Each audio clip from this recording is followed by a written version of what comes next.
Maraming salamat, Habiba. Kanina lamang ay ibinigay ni Yusek Manolo Quezon ang buong detalye ng susunding schedule para sa internment ni ng yumaong CDILG Secretary Jesse Robredo. Narito ang pahayag ni Yusek Quezon hinggil sa mga mangyayari sa Biyernes at Sabado. Hanggang 11 ang transfer from Villamor Air Base to Malacanang Palace.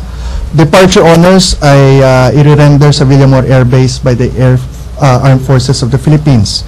Ang escort mula sa Villamor patungong palasyo ay ibibigay ng Presidential Security Group.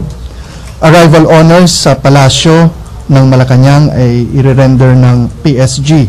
Ito po ang route: Villamor Air Base to Naiya Road, to Rojas Boulevard, Padre Burgos Street, Finance Road, Ayala Boulevard, Ayala Bridge, Solano Street, Malacanang Palace. From 11 to 12 noon, ang seremonya na gaganapin panguno nito ng Pangulo sa Malacanang Palace, kung saan dadalhin ng kabao at bababa mula dun sa karo ng patay. 8 casket bearers from the armed forces at 6 na honorary pallbearers yung nabanggit na natin. Pagkatapos nito, arrival honors led by the President to be rendered for the late Secretary, including a 19-gun salute.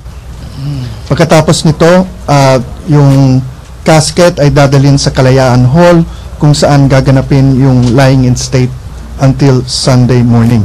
Ito na po yung schedule for the remaining day, Friday, 24 August. 1 p.m. to 3 p.m. memorial service sponsored by the Department of the Interior and Local Government, attached agencies, and local government leagues. 3:15 to 4:15 p.m. memorial service to be sponsored by urban poor groups. 4:30 p.m. to 5:30 p.m. memorial service to be sponsored by Kaya Natin movement. From 6 o'clock to 7 o'clock p.m. misa. From 7 p.m. to 11 p.m. public viewing. Dito po yung oras kung saan inaanyayahan natin ang publiko na pumunta dito sa Malacanang kung nais nilang makiramay. Sa Sabado po, ito po ang schedule. From 8 a.m. to 5 p.m. public viewing. Dito po bukas ang palasyo. Ulitin po natin, gate 7 ang papasukan ninyo para sa publiko na nais makiramay. From 6 p.m. to 7 p.m. public mass. Bukas din po ito para sa publiko na nais makisama sa pag-aalay ng banal na misa. Pagkatapos po nito, magwawakas ang bahagi kung saan open ito sa publiko dahil from 7 to 8, magkakaroon ng memorial service sponsored by the Liberal Party of the Philippines. And then from 8:15 to 10 p.m., memorial service sponsored by the Cabinet.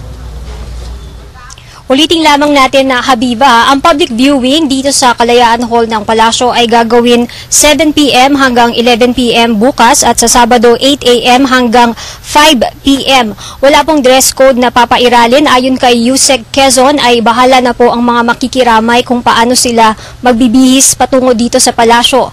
Sa Linggo naman po ng umaga ay ibabalik na ang mga labi ni DILG Secretary Jesse Robredo sa Naga City. At yan ang mga balita mula dito sa Malacanang sa tulong ng RTVM. Ako si Elena Luna para sa Telebisyon ng Bayan.